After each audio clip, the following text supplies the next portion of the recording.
私の父と母は兄弟が多く、親族間の仲も良好です。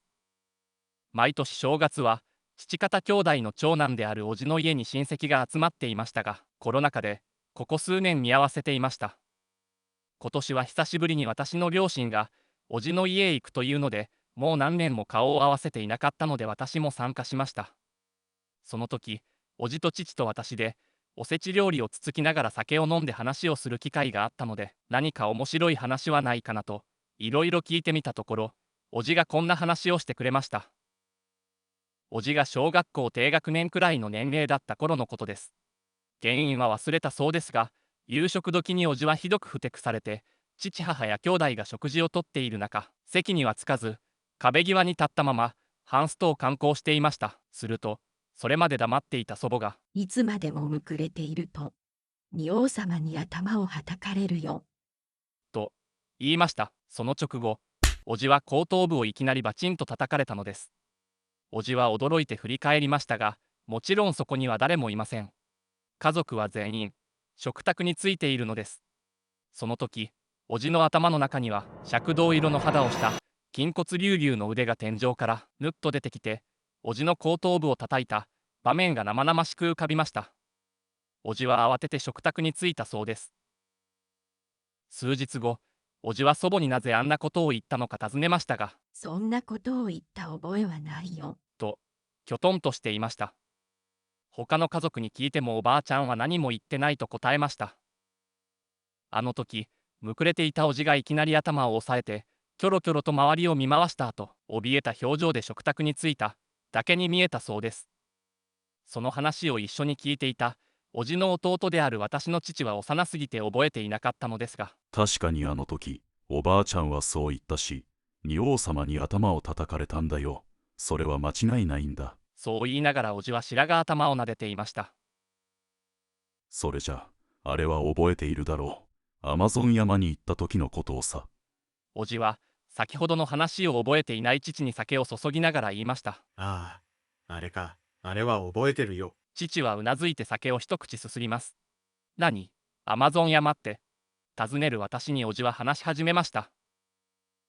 その頃、昭和40年代、家の近くはまだまだ開発は進んでおらず、自然がたくさん残されていて、少し足を伸ばせば、標高100から300メートルの小さな山がいくつかありました。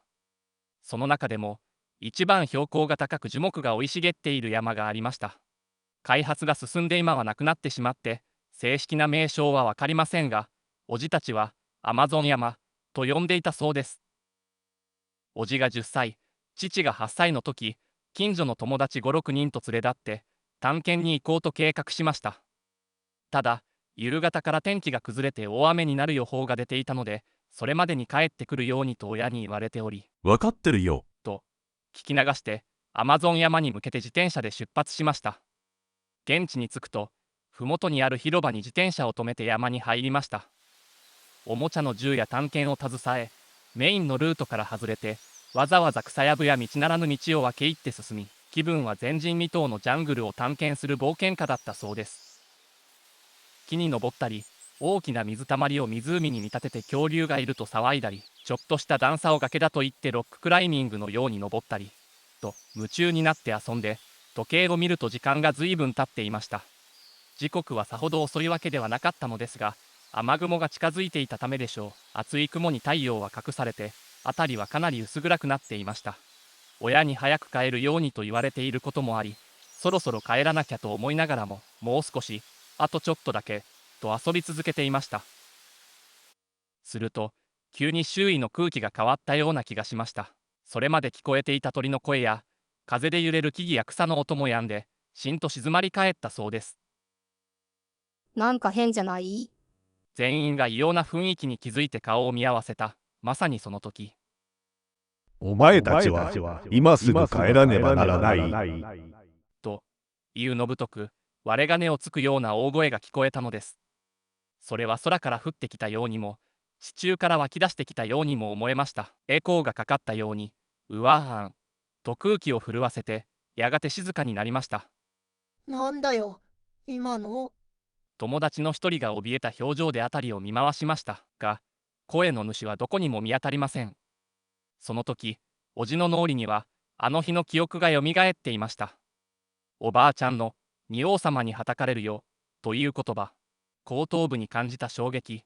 天井から現れ出た筋骨隆々の腕の想像。寺院の門前に立っている恐ろしい形相とたくましい体格の、まさにあの、仁王様のイメージが浮かんでいました。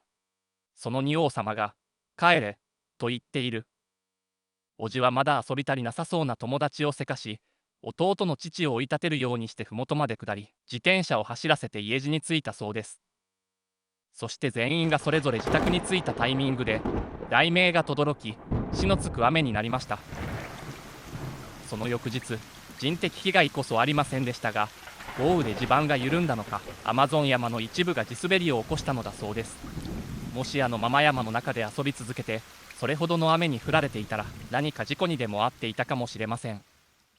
おじは、おばあちゃんの言った通り、仁王様が俺たちを見ている、そして悪いことをしないように見張っているのだと思いました。だからな、俺は本当に道を踏み外しそうなギリギリのところで踏みとどまってきたんだよ。おじは若い頃には悪い仲間とつるんで、やんちゃもしたそうですが、人道を踏み外さなかったのは、仁王様が見ていたからだ。と言って笑いました。あの場にいた父も、帰れ、と警告した声を聞いており、ことあるごとに兄であるおじから、仁王様が見てるんだぞ。と言われていたそうです。でも本当かね。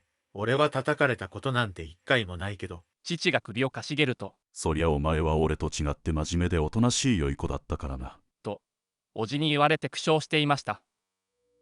本当に誰もが想像する、あの、仁王様、なのかどうかは分かりません。しかし、確かに父の兄弟たちは、何かに見守られていたのでしょう。母方の祖父祖母や母の兄弟も不思議な体験をしている人が多いです。